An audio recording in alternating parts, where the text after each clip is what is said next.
If you've been trying to sell to the government, you're involved with government contracting or interested in it, and you think that when you look at SAM.gov, you're seeing all of the government solicitations, I'm telling you that you're wrong.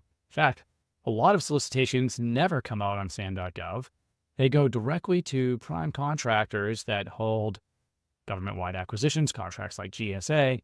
So how do you find those opportunities? Well, in this episode, you're going to meet the guys from Govly. This is the second episode we did with them, and they're going to tell you how their tool can not only partner you with primes, but give you access to the opportunities that they're seeing on these contract vehicles. Really, this gives you an edge over your competition. So this is a great episode. My name is Rick Howard. I'm a former government procurement officer, managed over $82 billion in contracts for the federal government, then started our consulting business where we train and help business owners and entrepreneurs to sell to the U.S. federal government. We have a certification program now. We'd love to see you over at govclose.com, GOVCLOSE.com. This is a higher end course. This is more the equivalent of a semester at college, or a college course, where at the end of it, you're going to be certified as a government contracting sales professional. You use that to either get a job with a company selling to the government, or to start your own consulting business, helping companies sell to the government. I'll tell you guys, this is an amazing niche to be in, because not too many people really understand the process of selling to the U.S. federal government. So whether you are looking at starting your own consulting business or going to work for another company as an employee, that certification program can really help you. It's not an inexpensive program, and it requires a lot of work. So I just want to tell you that before you go and check it out. That's at govclose.com. And now over to Govly. Today we have a returning guest, a superstar from a past episode. So Mike, welcome to DoD Contract for the second time. Hey, thanks for having me. This is I'm looking forward to this. As recently as yesterday, we had an inbound inquiry with someone that called out having seen this episode. So this is timely. Oh, that's awesome. No, that's great. So you are the CEO and co-founder of Govly. Correct. And for those that didn't hear the past episode, maybe you could give us a quick, hey, this is what Govly is, and then we can get into what's changed since you were last on the episode. Yeah, absolutely. A Govly platform for the entire supply chain of government contractors to get together, to collaborate, to find, track, and respond to government opportunities. And so Govly is a singular pane of glass, per se, to get access to all of the public and all of the private contracting opportunities. And when I say public, that's at the SAM.gov, and then the private is all of the contract vehicles like your SOUP and CIO and Army Chess and all of those. And so we aggregate all of this data into a singular place, and we run analytics and create market intelligence across the board in federal and SLED. Yeah, so it's really unique, and that's what caught my attention first time you were on, and we wanted to have you on, because there's a lot of applications and tools out there for people to use to find government contracts, track everything, but most of those tools are only pulling from SAM.gov, maybe a little bit from some other sources. And maybe you could give a quick, because there are going to be people that tune into this that maybe aren't even familiar yet with what else is there besides SAM.gov. So what does it mean when we start talking about some of the contract vehicles out there that you guys pull from? Why aren't they on SAM.gov, and how do you guys bring it into Govly? Yeah, no, great question. So it feels like the government either loves or would love everyone to believe that all the opportunities to sell to the government exist in the public domain on SAM.gov. And it's just categorically false. There's plenty of opportunities out there on SAM.gov, don't get me wrong. But due to the nature of speed requirements or complexity, or the wanting to accelerate a delivery of goods and services, and the government created contract vehicles. And these contract vehicles, generally speaking, are posted on SAM.gov as a contract themselves. And so in theory, these contract vehicles are open for everyone to bid, but the requirements for the run-of-the-mill shop are so high that no one ever really looks at them, like the SOUP 6. We are actively looking at SOUP 6, is the sixth iteration of the SOUP contract. I think it's currently due July 25th, and that is one of the larger GWACs, the government-wide acquisition contract. And so the SOUP contract vehicle will be a 10-year contract, and will have hundreds of net new opportunities every single business day. And all of those opportunities will not be in the public realm. They will not be in SAM.gov. The GovClose certification is generating tremendous results. So 27 years old, you've never worked in government contracting, you've never worked as a consultant, and you just closed your first deal, is that correct? That's fair.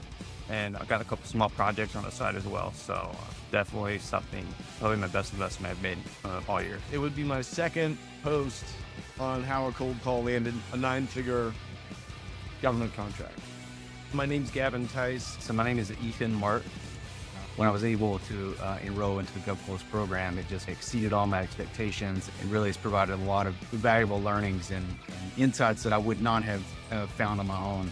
I was able to get a consulting gig with a software company that currently works with the intelligence community. Hi, I'm Deb Diller Harris.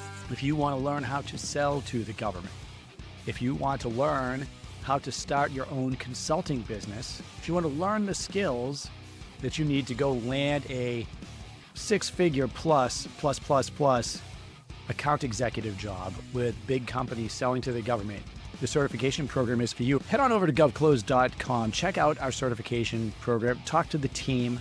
You won't regret it. Soup to bid on to gain access to that contract vehicle, that opportunity exists on SAM.gov today.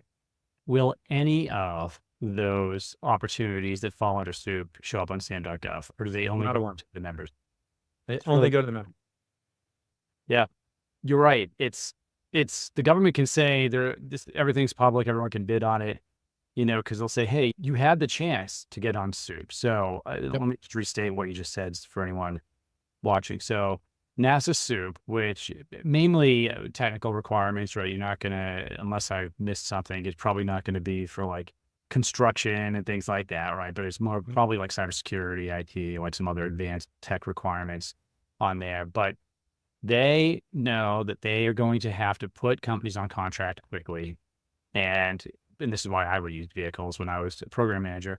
And they can't wait 2 years, 18 months every time that they want to put someone on contract. So they put something on SAM.gov is about to come out, and it says, hey, you can apply to be on this contract vehicle, SOUP 6. I don't even know what the threshold is on this, or what the limit is, but it's probably around $1 billion, I would imagine, maybe less, maybe more, but it's high. So basically it's going to have a high ceiling, and let's say I think the SOUP 5 is $20 billion per contract holder. I don't recall, but I know this one's higher.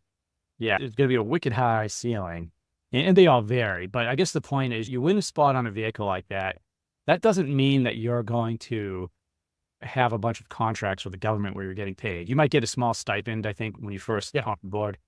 But outside of that, now you're just on the vehicle. So now it means whenever these opportunities come out for SOUP holders, you see the opportunity and you can bid on them. And you've already been vetted to a certain degree. So it makes things a lot faster for the government. But it sucks for everybody else that doesn't have SOUP, right? Because now we don't even know a lot of these opportunities that are coming out.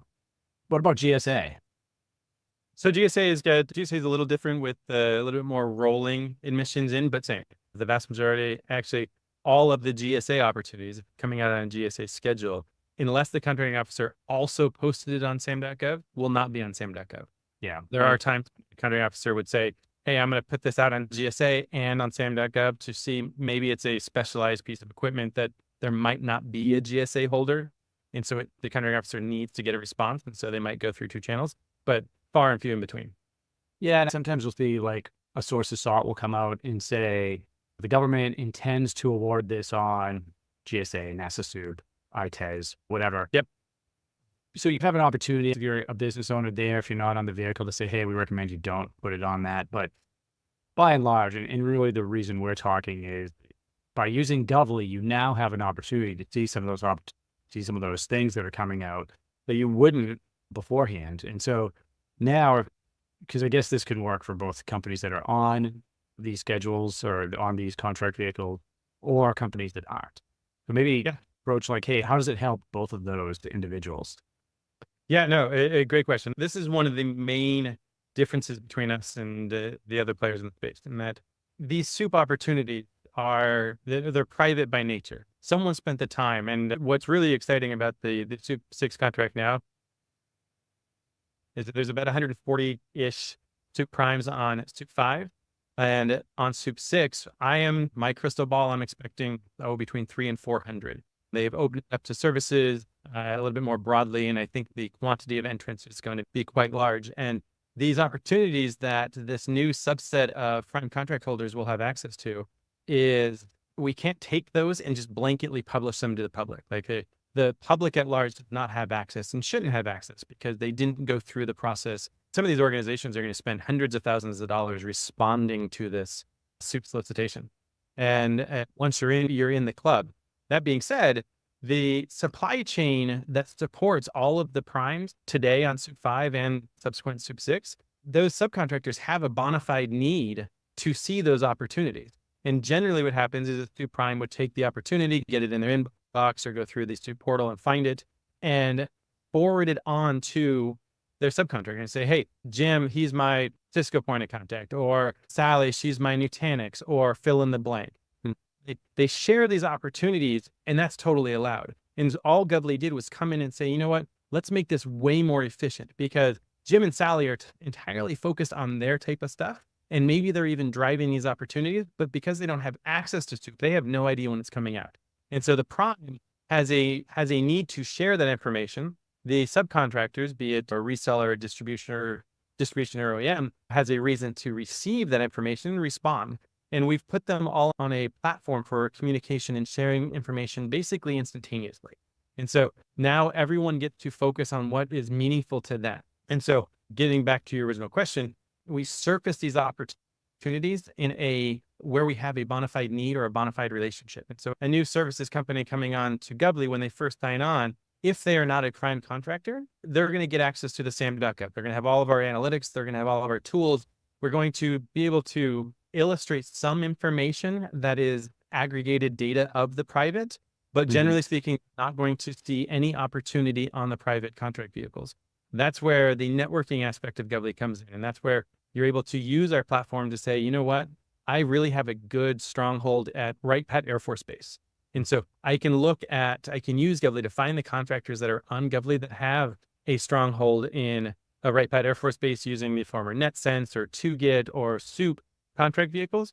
And you can request inside of Govly to connect. And there is a mutual vetting relationship. And so Govly now, our customer success team has a process for facilitating those conversations and relationships. And once you are in effect vetted, the prime is saying, you know what? Yeah, I'm interested. I want to share my feed to you, because the benefit to the prime is, as long as you're not in a competitive space, you're not selling directly against who they're selling to or the same tech. They want to have you as a subcontractor because you're going to bid through them to the government. They're going to mark your bid up anywhere from that 1 to 5 point, depending on the lift. And you as a subcontractor are excited because now you have access. And not only do you have access to the stuff that you're looking to sell, you have access to all of the opportunities as a whole on that vehicle to see your competitive analysis. Hey, you sell this type of tech.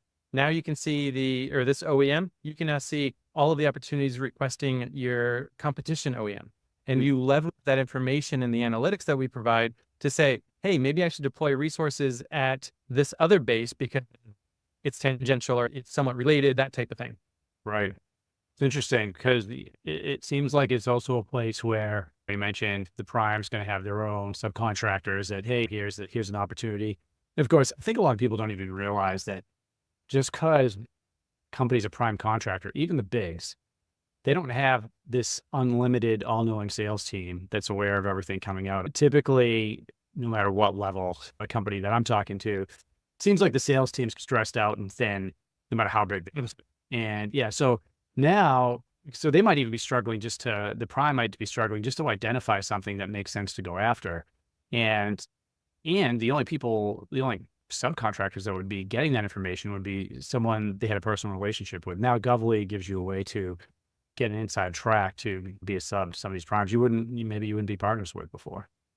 Oh, exactly. And it's early on in our early days when we had significantly less customers, it was a bit more of a dance in terms of, okay, do we have enough primes to support enough downstream subcontractors, resellers, distributors? Today, we've hit a critical mass where we can accept new customers as is because there is enough green space, and where our reach and our expanding into new contract vehicles, I think we're somewhere north of 30 contract vehicles on platform.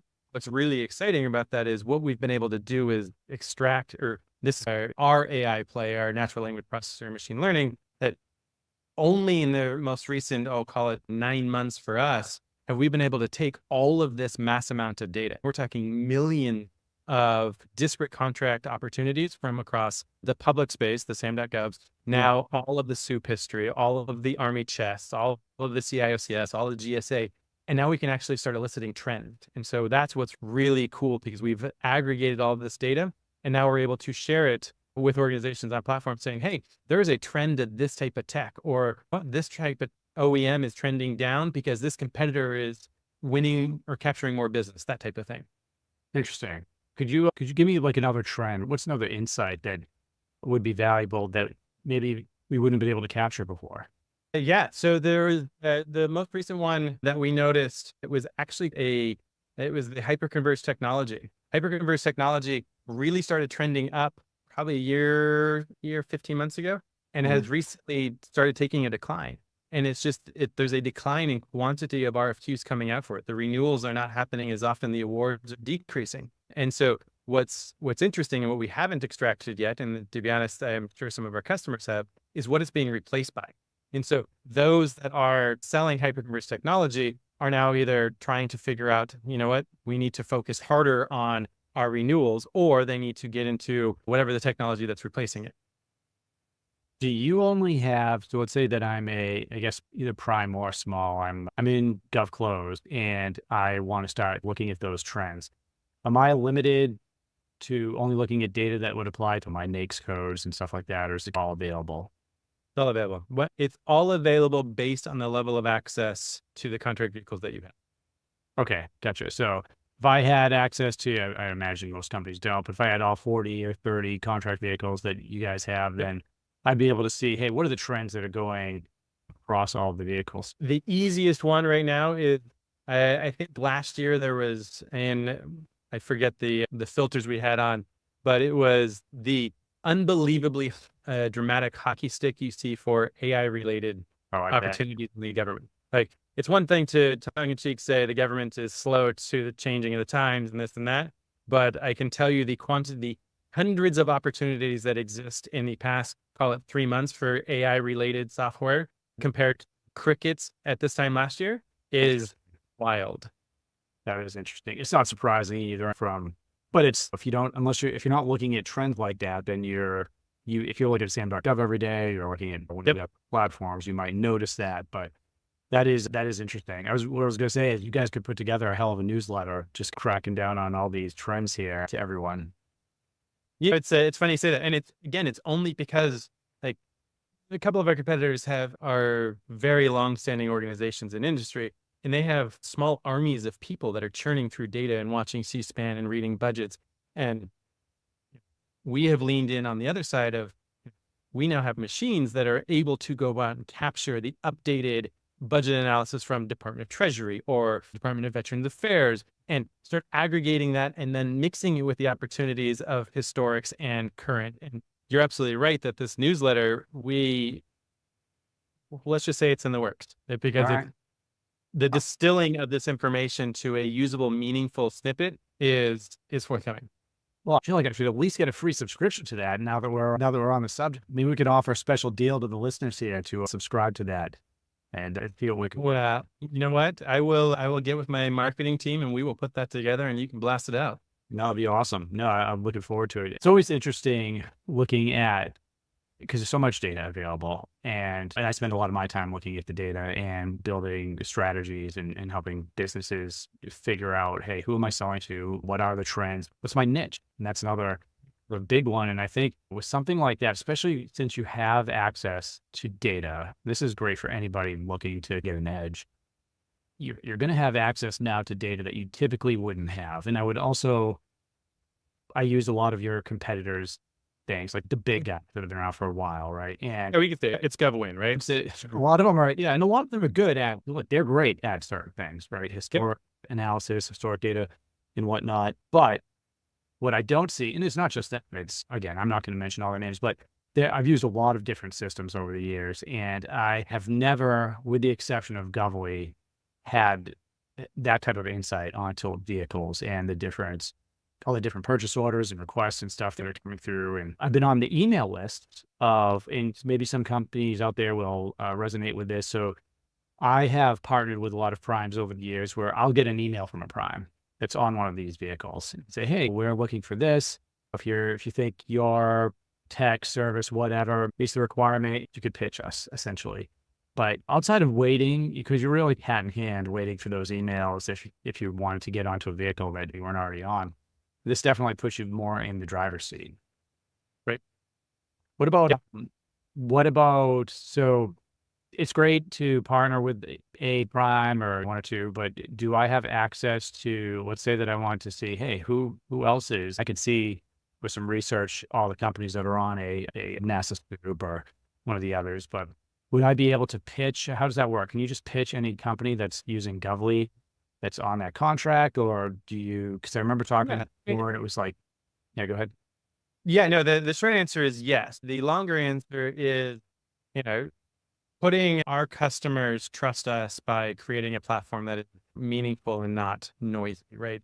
The information that we highlight is geared for them. In that vein, we do have a sequencing so that if we had 100 new small businesses come on that are scattershotting primes, we're not going to send all 100 to the same primes. So on our platform, you do have the ability to search partners, or we call them partners. And so you can search, hey, you know what? I need a woman-owned small business on soup. I need a service-disabled vet on fill in the blank. So you can filter and you can see, and we actually have, I'm not going to say we have 100% of them, but we've got the vast majority of all of the primes across the board. And so that you can see, hey, these are the organizations that meet my filters. And there's going to be a checkbox that says, hey, these are on Govly. And so those are going to be the ones that you're going to be able to click and say request partnership. And that's going to kick off a cycle through our customer success team to make sure that it's a bona fide need. Because if it's a new customer coming on to Govly and they've never sold to the government before, it's really not worth an intro to a major prime just yet, because there's no evidence. They don't know how to operate the prime. A prime's not going to look at them and be like, oh yeah, let me just give you my feeds and you're going to send me 100 emails and not win any of them. And so there is balancing game. And so we want to make the information available. We want to make it possible for that small medium business who is just looking for that break, has found some success in the government and just needing to take it to the next level, that type of thing. Gotcha. Now, how long has Govly been in business now? Yeah, so we grew out of my previous government contractor in 2019. And so we full on kicked it out and separated the asset and launched in, we'll call it January of 2020. And then we did a Y Combinator. So we were graduated of the summer of 21 Y Combinator batch. Nice. So about 4 years. And you said you have all the primes on there. But how many people are using Govly? Oh, gee, that is a great question. To be honest, I don't know. I know we've got somewhere in the tune of 400 or 500 organizations. Okay, very interesting. And some organizations are 2 people, and some of the large primes are in the hundreds of users. Sure. Okay. Do you know roughly the percentage of primes to subs that are in there? Yeah, last check was pretty close to third of primes, resellers, and OEMs. And our OEMs are some of our bigger accelerated customers recently, mostly because the OEMs are leveraging Govly for competitive analysis. And so because HPE has a great channel, for example, or I'm going to pick random OEMs, pick all the big ones, HPE, Oracle, Dell, Cisco, they have great channels that are leveraging their channel for Intel coming in these opportunities that are calling out their name. But what they don't necessarily have a great channel doing is finding all of the competitor ops. And so what they can use Govly for is say, you know what, I'm going to pick 2, and HPE and Dell. The HPE can now have HPE personnel looking for Dell opportunities to take, and Dell can now have personnel looking for HPE takeout, because their channels are really good at bringing them their stuff, but they're less good at bringing them the competitive competitive. So it's more of a greenfield opportunity for them. No, that's great. No, very unique angle as we're going through this. What In maybe the answer is none, but I don't think so. If I'm a user of Govly, aside from finding opportunities, are there other aspects of this that in analytics, other aspects of this can make my kind of sales process easier, my BD easier, or any new features that you want to go over or talk about?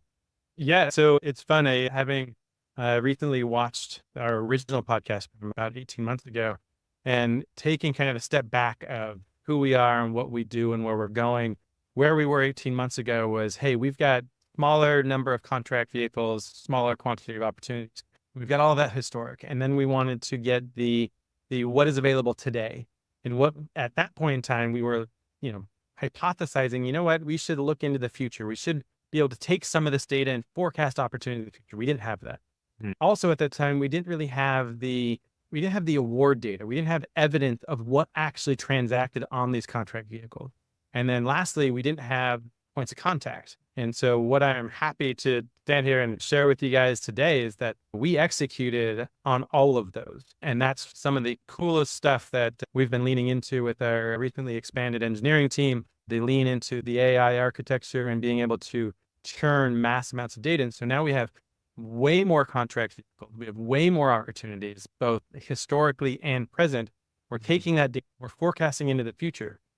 And we talked about RightPath Air Force Base and the hyperconverged technologies. While it was trending down, there's still plenty of opportunities.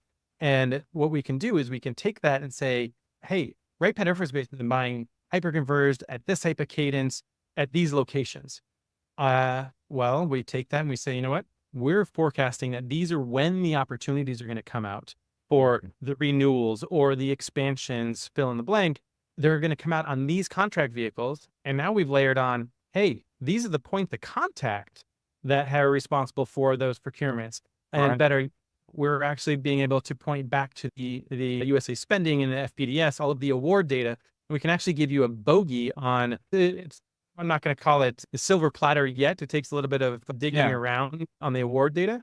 But if we can pick a opportunity that's forecasted in the future and we can say, hey, that contracting officer is responsible for that type of technology in the past. This is where it's going to happen in the future. And this is how much they bought it for. Now you have all the pieces of the puzzle to either go in as a competitive op, or you can take some of that data and go elsewhere. And because that price point and that technology is working for that customer. Yeah. What I've seen on other platforms is they come up with because you can figure it out. If it's something that we think is going to renew in 4 years, you can, in general, put it out there. And it's usually never really accurate. Maybe it could be accurate within a year, maybe within the month if they're really good and they get lucky, right? There's so many things that could delay it. But I think it's interesting if you start adding the different vehicles that you guys have and the ability to layer on, well, hey, if it is this hyper-converged technology piece that you're talking about and we see a renewal coming up, well, maybe that's in general when it's going to be renewed, but maybe it's not going to be for that specific type of technology, right? Maybe the trends. So now you can let's say maybe it could be these 3 things that are other than that.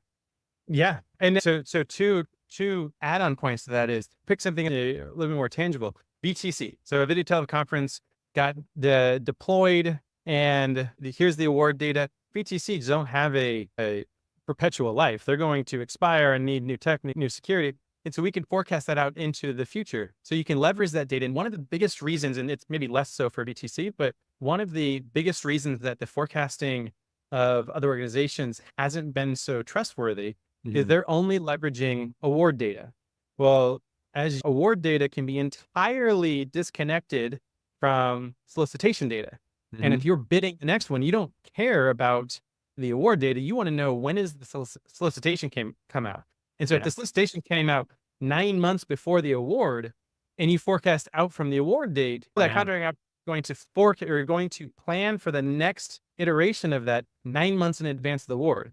Sometimes it's 2 weeks. Sometimes it's a year. Depends on cycles. And so we feel our forecasting capability is so much stronger because we actually have the solicitation. So we know what they were asking for. So if the award just says, hey, VTC deployment, these codecs and this equipment at this price, well, you don't have any of the color of the types of rooms or the expansion plans that might be in there, or, hey, we are planning this, but then it's going to expand into new floors of the VA hospital, that type of thing. And so that color of information is what makes our forecasting so much more clear. That's really interesting. Yeah. So for anyone listening to this, and by the way, it's been a while since we have last talked. So we have a new core of people listening as well. So we have our kind of small business owners that are listening, that are already selling to the government. We have a lot of account executives that are selling maybe on bigger teams. We also have a group of individuals that are more looking just to get into government contracting, go through our certification program and consulting and advising, maybe doing something similar to what I'm doing. And so for those individuals listening, or anyone, normally, if you went to usaspending.gov, for instance, and I think this is what you're getting at, and I was to look at, we could stick with the construction painting, right? Let's say we're researching competitors, or just we see one of our competitors and they sell something to the VA. You're right. You might have 2 lines in that. And the only description you have of what that contract award was for was, hey, painting, blah, blah, blah, blah, blah, right? It's not going to, you're right. It's not going to give you the number of rooms or the color or anything else. Now, if I really want to know what happened there, I either have to go to SAM.gov and try to find a solicitation, which, by the way, if it didn't come out on SAM.gov, it's not going to be there, right? So I could request the contract, or our mechanisms to request the actual contracts, and the government doesn't have to oblige, but even if they do, it's going to take a while. So then the next thing, let's take a while. Right, it's going to take a while. So now with Govly, you're linking the two together in some cases where they exist, I think is what you're saying, right?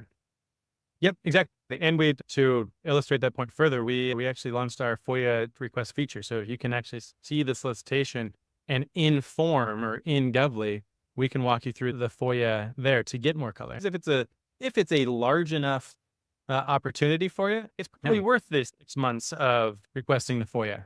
Definitely, absolutely. And so, even looking at the solicitation data, most companies aren't doing the data drill anyway. And those that are might have an idea of, hey, my competitor is selling to the VA and Hanscom Air Force Base, LCMC, blah, blah, blah. But beyond being able to see that and see some contract listings and purchase orders and stuff with a sentence on what it actually is, really looking at that solicitation and is going to give you so much more information on it. And then even requesting the contract or talking to someone can give you something else. So let me ask you this. So you have trends, you have data, you're matching the solicitations with predictions and even awards. What about human analysis or any of that piece, right? So you mentioned some of your competitors have an army of analysts, right? And I don't know that you have an army of analysts or not, but do you have any features where you have a human in the loop that are taking that data and kind of digesting it, or do you work one-on-one with people in there at their request? How does that work? A little bit of both. So compared to some of our competitors, we have very few human resources. That being said, we do have a full-time researcher that is doing data validation and doing ad hoc requests. And so if a customer writes in, hey, I really need to better understand X, Y, and Z, that's something that we, depending on the level of lift, that we are going to do, because we want to take that data and we will blanketly publish it, because any sort of intel or information derived from data that we have, that's what we're looking to do. We're looking to bring more transparency to government contracting in general. Don't get me wrong, if they're trying to do, pure competitive analysis and they want us to help them do some research, we can have that conversation and we won't publish it. That's not necessarily our core business, and we can have those conversations. Gotcha. Maybe a higher end fee there for something. Exactly. But it could be very well worth it. Well, this is great. You guys have obviously done a lot of work since we last talked, and I want to dig back in here now, because especially with your analytics, because I'm a government contract data nerd, I want to get in there and see what's actually going on. But I think this is an amazing resource for prime, sub, anybody looking to just get that competitive edge and that advantage, and not only take advantage of a unique, I don't want to say unique angle, because there's so few people that are doing anything like this, but then combining it with the current technology, with AI and all the analytics and everything. I think it's awesome.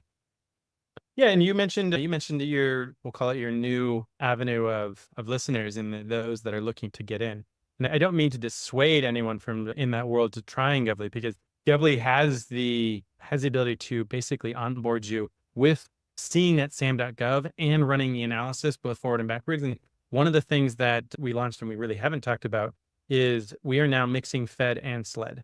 And so you have the ability to see, we're up to, I think we're north of 3,000, maybe approaching 4,000 different SLED data feeds. So on the federal side, we're still in the many dozens, but on the side, we're in the thousands, just because California alone has thousands of small town police officer versus state, yada. And so having a singular place to be able to say, you know what, I'm in this location and I want to be able to sell to the state and local as well as Fed. Govly is still that place, and all of the SLED data right now is public. And so that's the plenty of opportunity there for your listeners that are trying to get in, to have a single place to say, yeah, I want federal opportunities that are in my region and SLED opportunities and run analysis. You still get all of those tools and metrics. Yeah. So yeah, SLED, state and local, and obviously a little bit different than going after the federal contracts. A lot of companies lump state and local with federal because it's easy or yeah, similar enough. But yeah, and I think since you brought it up, I think a lot of the certification consulting core of the audience, where they would use it is for their clients, right? So they would be approaching it because you did mention, hey, and you're right, it's harder for a company that hasn't sold anything to the government to, maybe not just with primes, but certainly with the federal government, right? To make that first contract to show, hey, I got a history of past performance that I'm going to deliver whatever I say I can deliver. But for a consultant or an advisor, you're going to need tools to be able to work with your clients in a different company. So if you're working with a company that doesn't have this or doesn't have this insight, that's a perfect match, I would think. Oh, 100%. And one step further, if you've got an organization listening in and they've, say they've got a customer, they have I sell widgets or I sell this service, and I've got a customer that's interested. What we want to empower them with is, let's help them, have them reach out to our success team, reach out through the website, whatever. We can help them craft the narrative to their customer to unlock the door so that the customer doesn't have to post their opportunity on SAM.gov, because we can help them network with the right prime. And it's very different when you're reaching out to primes through our network, through the Govly network, and say, hey, I'm looking to gain access so I can go fishing. Is very different than saying, hey, I have a target in my sights. I just need the final yard line. That is instantaneous. We can have you up and running with a partner and a prime in a matter of, call it 48 hours. I feel very confident that we could do that. No, that is absolutely the right strategy. And we do it on a minor level, like one-on-one between our client and primes. Absolutely. It totally do. Because you're right. These big companies, not even big companies, any company on contract, when, different people that are looking to sell something figure out that they can see who's on contract with the government. Well, now they'll reach out to these businesses and they're like, hey, you're a cybersecurity company on contract with the DoD, and I sell these data services, or I sell X. So, but they're getting pitched all the time from these fishers, I guess you could say. Absolutely right. If you're reaching out and you actually have an opportunity, you're talking with the office, or you're working already in some government agency, they're going to be much more likely to talk to you. I would argue that if you're coming to them with an opportunity, if I was a salesperson's manager, and I am the manager of some salespeople, if someone came to them with an opportunity, they didn't respond, I would be very upset with that sales executive. So, yep. Oh, absolutely. And more importantly is, if you got this customer and the customer says, hey, I really like, and the customer being either end user or contract officer, I really like using this contract vehicle. I want to empower your listeners to always say, yes, I can get access. They're not going to be generally speaking, they're not going to be a prime on whatever they're saying. But if they can say, you know what, if that's how you want to go, no problem.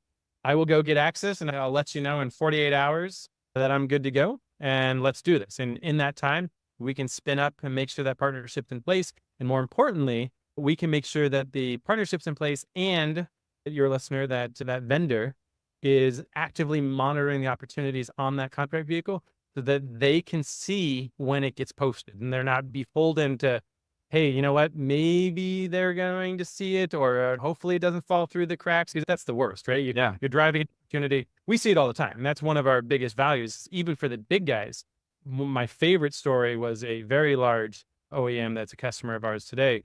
During our demo, we were live fire exercise of, hey, let's find opportunities available. And in the conference room, they were like, hey, that's my opportunity. That's not out yet. And we're like, well, it's out and it's expiring tomorrow. We don't really know how to explain this to you. And they're like, no, it's supposed to be on Scoop Small Business. And we're like, well, it is, but it's also got a HubZone set aside, and your partner apparently is not HubZone.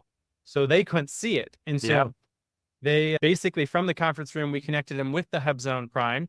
They then had access. They did it the next day, and that OEM basically said, we are a Govly customer forever because we missed this, and the GP we made on this one deal pays for Govly forever. It's worth it just for that reason. Exactly. For that reason. That's awesome. Well, this has been awesome. Do you have any parting words or anything I know we've covered a lot. You've given a lot of great reasons for, I think, both small and large companies to check out Gov, potentially get on there. But yeah, no, the floor is yours. What's coming up next? And what's your recommendations to everyone out there? Yeah. So, ultimately, we closed our Series A last September. We have been pouring fuel into our R&D division. Our engineering team is cranking out code on a daily basis. So especially if you haven't seen us since the December of 22 podcast, come request a demo, come check us out and see the new features. Our expansion effort continue into the SLED domain and a huge push into services. Soup 6 and a lot of the other large contracting vehicles are leaning into services. Differing opinions, but with the government budget being, somewhere between 50 and 70% applied to our services, it's a massive chunk. And so we're getting into that space and being able to filter and dial in and find those opportunities across state and federal all at the same time as single pane of glass. Would love to show you. Yeah, no, it's going to be amazing. As soon as you guys get into, I shouldn't say as soon, but seeing you guys expand into different verticals, if that's the eventual goal to get there, almost unlimited, the value that you're offering here to businesses across the United States, anyway, worldwide, if you consider the international. Canada is slated for end of the year. Oh, fantastic. Well, that's awesome.